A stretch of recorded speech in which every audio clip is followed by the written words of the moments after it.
Hi guys, ఎలా ఉన్నారు? ఏం తిన్నారో కామెంట్ సెక్షన్లో కామెంట్ చేసేయండి. గోంగూర చట్నీ చేసుకుందామా? ప్రాసెస్ చూసేయండి. ఎండుమిర్చి, కొంచెం ధనియాలు వేయించుకోండి.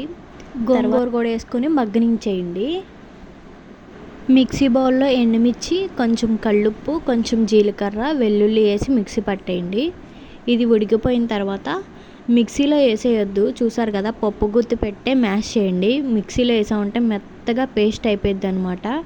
మనం పప్పు గుత్తితో నలిపితే చాలు, ఎందుకంటే అది మెత్తగా ఉండేది కాబట్టి ఈజీగా నలిగిపోయిద్ది మనకి.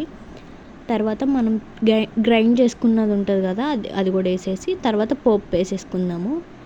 చట్నీ రెడీ అయిపోయింది కదా. కొంచెం గట్టిగా ఉంది అనుకుంటే వేడి వాటర్ వేసుకొని కలుపుకోవచ్చు. తోటకూర పప్పు చేశాను అనమాట. గోంగూర చట్నీ.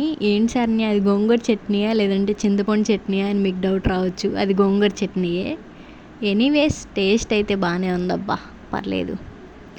కొంచెం రైస్ పెట్టుకొని పప్పు వేసుకొని చట్నీ వేసుకొని ఆమ్లెట్ వేసుకొని తింటే ఉంటుంది, చెప్పవసరం లేదులే. ఇప్పుడు ఒక చారు చూపిస్తా మీకు. ఆ చారు టమోటా చారు అని చెప్పి మీరు అనుకోవచ్చు, కానీ అది టమోటా చారు కాదనమాట. పప్పులో కొంచెం వాటర్ ఎక్కువ వేస్తా, చెప్పా కదా చారు, అవే అనమాట. అవి తాలింపు వేస్తాను అనమాట, కొంచెం సాల్ట్ వేసి చిన్నుకు నచ్చినట్టు. Thank you.